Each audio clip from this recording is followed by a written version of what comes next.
Okay, perfect. Okay, my name is Paul Meillon. I'm a scientist and I work in Northern Canada, so I know a little bit how expensive remote living can be. Okay, so Mars is the prize of our age. It is not only a hedge against existential risk, but the noblest incarnation of the spirit of exploration. Nerio, consort of the god Mars, and proposed name of the city, because she personifies the warm, the nurturing, which are elements we should incorporate into the colony's design. In designing a Martian city, all attempts must be made to be frugal, since a long supply line from Earth cannot be counted on. All that is needed for habitat is an enclosure that can withstand 1 atmosphere of pressure, provide radiation shielding, and some sunlight. This can be done without fabricating floors, walls, or ceilings, by carving out habitat in the soft rock. Here we can see the alleyway covered with skylights, with a portcullis behind the first arch, which closes vertically, should a depressurization incident occur.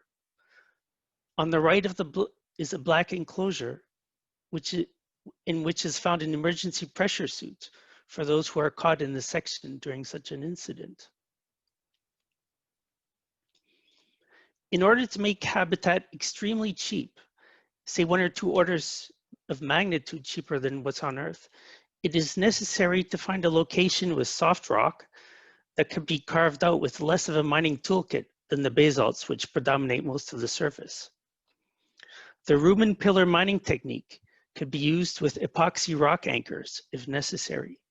Gypsum, the main mineral in drywall, and epsomite salts, as well as phyllosilicates, are highly enriched in some sedimentary deposits on Mars, as can be seen here by near-infrared spectroscopy. Here is an artist's conception of an alleyway cross-section, with the colonists taking a night stroll by the moonlight of Phobos and Deimos. Alluring European cities with delightful vegetated alleys can guide our design for high-density living space, with skylights covering the top of the streets. All the plumbing, vents, and light tubes can be drilled in situ with mole-like robots. The interior of this circulatory system can be lined with epoxy, as is done on Earth for revamping old pipes. Several different types of robots, such as road headers, tunnel boring machines, and snaking robots could carve out habitat autonomously using artificial intelligence. Here we have a robot called Badger, which is being developed by the EU. This segmented robot has the ability to clamp itself in the borehole, map and navigate underground, and tunnel its way forward using a combination of impact drilling and an ultrasonic tool to pulverize the rock. Water would need to be extracted from the subsurface ice to be incorporated into the city's closed loop system. A robotic geoprobe, as seen on the left, could use direct push technology to hammer its way through the till and find the hidden ice below. This technology has the advantage that no well casings are necessary and keep the hole sealed to avoid atmospheric losses. These fission-powered robots would inject steam to sublimate the ice and cold trap it on a hopper, which could itself be collected by other transport vehicles. Once the water is consumed, the sewage would go through either an artificial duckweed wetland, as seen on the right, or through the typical aerobic treatment. The wetland would produce oxygen and the aerobic treatment CO2, and changing the ratio between these two treatment regimes would help with atmospheric rebalancing. Air. The physicochemical processing would initially start by filtering dust from the CO2 and separate the CO2 and buffer gases by using next generation graphene membranes developed for carbon capture. Methane and oxygen would be created by coelectrolysis of water and CO2 in ionic liquids, since this uses half the mass and a quarter of the power compared to the Sabatier process. Subsequently, the air would be bioregenerated with plants acting as CO2 scrubbers and O2 producers. Approximately half the food grown for a person can regenerate all their air needs, with additional crops leading to atmospheric imbalances. New waves of immigrants or crop failures can create imbalances, and a biological homeostatic mechanisms with mechanical backups are needed, i.e. different sewage treatment regimes, throttling up and down composting of agricultural waste, etc. Frugality is a virtue when using material resources, yet the colony should be energy rich. Molten salt reactors to the left, made by the company Terrestrial Energy, are the kings of energy density, being reportedly 50 times as dense as submarine reactors. They are inherently self-regulating, with no pump failure risks. These could be combined with supercritical CO2 turbines, saving an additional 15% of energy. To the right, a compressed air peaker plant, which provides power during breakfast and supper when demand is the highest. The water reservoir has a dual role and also serves as the municipal drinking water supply. Heat is extracted from the airstream and stored inside a proprietary thermal store, preserving the energy for use later in the cycle. Hydrostatic pressure forces the air to the surface, where it is recombined with stored heat and expanded through a turbine to regenerate electricity on demand. Our agriculture cannot be directly transplanted on Mars, since it uses too much space and too many resources. Culture meat and fish, cowless milk, insect-based foods, and synthetic agriculture will have to fill the demand. In the upper left, companies such as Entocycle are making automated insect rearing systems. On the right is synthetic coffee from the company Atomo. Unfortunately, the sun's strength at the equator is equal to that of Alaska. In addition to the glass from greenhouses would further decrease the transmittance, and this would make agriculture impossible on the surface. The ideal solution is to create an underground hydroponic system that could use human urine for nutrients. Indeed, human urine could provide all the plant's nitrogen needs, as well as 4 out of the 6 essential nutrients they need. This constitutes a tremendous saving of time and materials, since we don't have to go out and mine those nutrients on Mars. Here is a 3D view of the underground city, with rock on top acting as a radiation shield, and the lower levels providing food. It is 8 kilometers by 8 kilometers and 100 meters deep, and assuming the density of European cities, and that 25% of the space is needed for the room and pillar mining technique. Half the agriculture would use breathable air, and the other half would be enriched in CO2. The industrial areas in red interface with the exterior for easy ingress of mined materials, and also to minimize the interface with housing in case of industrial accident. Here you see the glass skylight topping the alleys found below, with the tracks of the robot who recently cleaned them free of dust. Glass would be one of the first industries on Mars, making skylights, desktops, doors, windows, and cookware, for example. I'm gonna have to skip over these for lack of time. A rich knowledge economy would need to be developed on Mars. Historically, many knowledge-rich and resource-poor economies have come out as winners, one shining example being the post-war economic miracle in Japan. Inversely, we can easily think of countries rich in mining resources and living in misery. Steep capital investments will be necessary, and they should be seen not only as opening physical frontiers, but also knowledge frontiers in the field of biotech, robotics, and agriculture. After the first mannings have occurred, it is likely that a perceived race for Mars will start. Historical precedents of this process include 19th century naval arms races, exploration and colonialism in Africa, early polar exploration, and 20th century nuclear and space races. European colonies were often financed through trading ventures, organized as joint stock companies and chartered by the colonizing state. Trading monopolies and tax privileges were granted by the colonizing state to the local colonial government. The best way to advance Martian colonial plans is to follow some of these examples, by creating a public-private partnerships, and they would fall under the aegis of the Mars Development Authority, a semi-sovereign government entity of ambiguous nature. Its ambiguity would be advantageous because it could be able to manage national rivalries and at the same time have a measure of independence, which eventually could lead to self-rule. One tax privilege the Mars Development Authority should be granted is to profit from the intellectual property royalties from Martian-related research conducted by national governments here on Earth. At the microeconomic level, the prices of groceries, electricity, water, and clothing will be prohibitive. Staff shortages will be rampant, and medical and educational services will suffer. These problems can be remedied by having an equalization allowance, which would be calculated based on the difference between the living costs on Mars and on Earth. Wages would also be a lot higher, and both these financial incentives would help to attract newcomers. Knowledge economy. The Apollo program created remarkable discoveries in civil, electrical, and aeronautical engineering, making it possibly the greatest scientific and engineering feat of all time. Various estimates on the ROI show that this program recuperated the costs many times over. It is generally accepted that R&D have an ROI on the order of 10 to 20% per year, and 10% will be assumed for the returns that the colony will accrue on all investments. We can assume a 10-year delay for the dissemination and adoption of new technologies.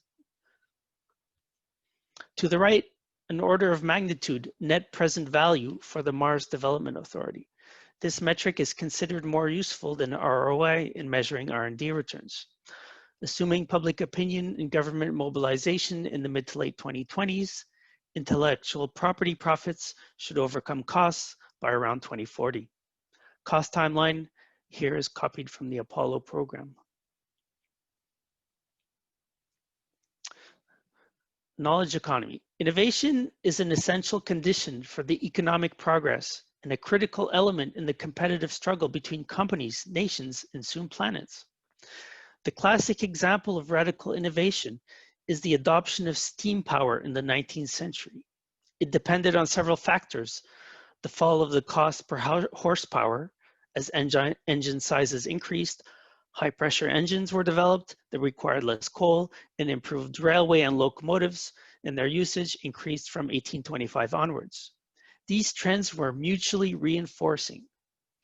Widespread adoption of the locomotives made the prices of coal decrease, and so forth. This example illustrates the complete interdependence of technical change and economic progress.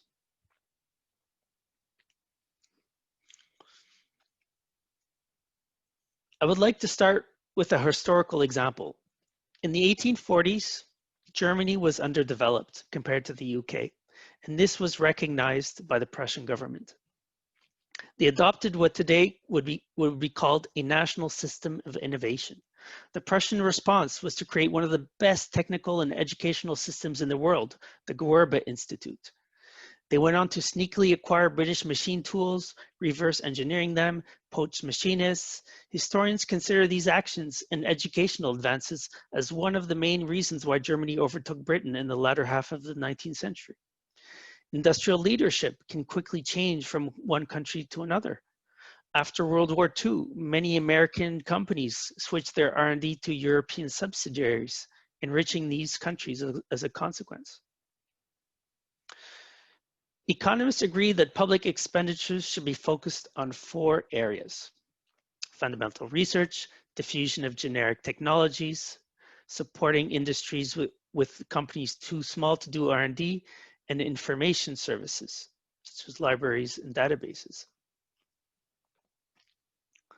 The ability and initiative of entrepreneurs will create opportunities for profit, which will in turn create a swarm of imitators and improvers to exploit the new opening with a wave of new investment, generating boom conditions. These self-reinforcing events that led to the widespread adoption of steam power had the same characteristics. Implementing a national system of innovation on Mars, combined with a fiery spirit for invention and survival on a forbidding planet, would accelerate this innovation explosion and position the colony for an off-world economic miracle. Social, cultural, and political. So it is important to think about this so that we don't end up with society like in the movie Total Recall. Note that it is important not to be too prescriptive, since each community is unique and will know best what it wants for itself. So maximizing well-being will be important, not only for facing the inherent tumult of the Martian endeavor, but also the intense scrutiny of terrestrial origin from the public and various institutional and national stakeholders. The overarching objective should therefore be to increase well-being as defined by the Canadian Index of Well-Being. The presence of the highest possible quality of life in its full breadth of expression, focused on but not necessarily exclusive to good living standards, robust health, a sustainable environment, vital communities, an educated populace, balanced time use, high levels of democratic participation, and access to and participation in leisure and culture.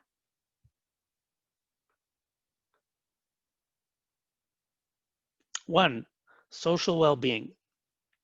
The settlement should be able to create opportunities for people to participate in community life and pursue self-realization. Colonists should be able to feel welcomed, safe, and engaged 24/7, regardless of background or physical ability.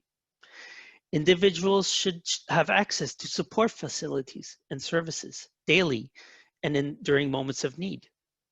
People should be engaging socially at formal and informal levels. 2, well-being related to the physical environment. Basic physical, social, and emotional needs are likely to be met when people can afford to choose well-designed, quality housing in a convenient geographic setting that accommodates safe living conditions, access to healthy lifestyle options, amenities, and active transportation between home, work, shops, and services. 3, economic well-being.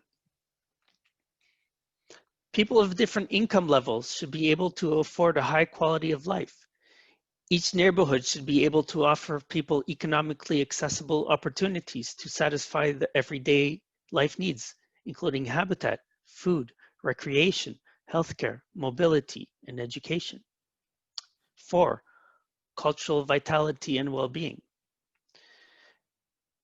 People will need to have access to cultural, recreational, and art facilities in their neighborhoods. Formal facilities can include structures with dedicated purposes, such as an artificial ski hill or volleyball courts. And informal ones could include spaces to play cards, joke around with coworkers, and hold recess-like breaks or gatherings. 5, political well-being. A key finding in the literature is that people need to have opportunities. 5 minutes until Q&A. Thank you. They need to have opportunities to contribute to their own well-being. Martian citizens would be personally invested in the function and success of the metropolis. Political institutions should incite a sense of collective ownership. Their final shape will not be described here, as they should be created in a grassroots manner and not dictated from above when the Mars Development Authority morphs into complete self-government. On the left, underground volleyball courts will provide spectacular gameplay and reduce gravity. On the right, an amphitheater extracted from bedrock for concerts, religious services, lectures, or plays. So the 5 objectives are a holistic framework that could be implemented using standard social science metrics, such as questionnaires, key informants. This could be done by first defining and engaging with community partners and stakeholders. Then managers, leaders, and participants may wish to establish personal and collective targets to move towards the stated objectives. Communication throughout the process will be important for success, and a communication plan should be developed. Failed planned cities, such as Brasilia or rigid Chinese mega projects, constitute a warning, but also an opportunity with a negative feedback showing us the way forward. By incorporating feedback from what people want at the outset and throughout the life of the metropolis will lead to the founding of magnificent social and cultural institutions. Aesthetic. Aesthetic elements should also focus on contributing to the colony's well-being. Beauty should be shared by all and not just the wealthy few. Environments that provoke delight and enjoyment positively impact on people's life satisfaction and are associated with psychological health benefits. A biophilia plan should be developed and implemented. We see in these images beauty of whitewashed buildings, which is as old as civilization itself. Indeed, primitive plaster was found in Neolithic villages 10 millennia ago. At the left, a minimalist bedroom has hand bedding and a bed platform carved from bedrock. At the right, showering and bathing areas are similarly made. Note how few manufactured objects there are. The shower spout and sink are made of ceramics. Sunlight is transmitted through the windows and through fiber optics. Linear parks found within the agricultural levels provide soul-nurturing flora and an alternative transport corridors. Bamboo bicycle handlebars can be seen on the foreground to the left. Here are some in situ rock amenities where the past informs the future. Beauty and minimalism are combined. Sinks and closed wash basins can all be made in place. To the left, a person is holding an ultrasonic clothes washer that can do most of the washing. Rubbing clothes on the corrugations is only necessary for the most recalcitrant of stains. Expensive exterior domes and underground linear parks will provide the green spaces needed for health and well-being. Above ground covered parks are places for meeting, relaxing, or for quiet reflection. What I hope to have shown is that the Martian adventure need not be for a select few and beset with the utmost of privations and discomforts, but could accommodate a comfortable, delightful lifestyle available to millions. Thank you very much. So my next objective is to build an LED duckweed stack fertilized by anthroponics. Thank you. Alexandros, you could ask a question. Thank you, Paul. This was a very interesting presentation, and your concept, your technical paper was very interesting also. I've had one question since reading this technical paper and listening to you today. You made the choice to create a very condensed city, kind of like an underground Manhattan, as it were. Yes. So that's an interesting choice, and I think it's a divergent choice as well. So I wanted to ask what motivated that, and what clearly you see some benefits in creating that population density, and maybe it would be good if you can explain what you thought those benefits would be. Given that generally deep urbanization can be linked to reduce well-being. So, and of course you do have countermeasures for that, and you have your green spaces and all that. So it's clear that you thought about that. But what was it that motivated this kind of deep urbanization model? Yeah, well, first, I'd like to say that it's not necessarily the quantity of space that matters. It's more the quality of the space that matters. In my plans, I have 40 square meters per person, which is actually more than people have in Tokyo. 5 minutes left.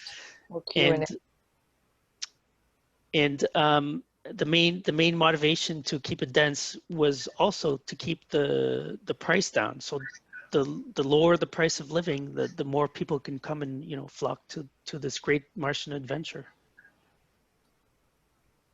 Meiosis? Hello, Manouche Churet is here. Team 7, please. Could you comment about the food production of like meat, dairy, vegetables, fruits in 1/3 gravity conditions, please? Thank you. Well, there's not much data on how biological organisms respond to 1/3 gravity.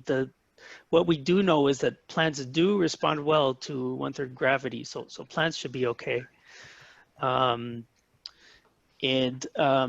am not I don't anticipate having any livestock since they use too many resources.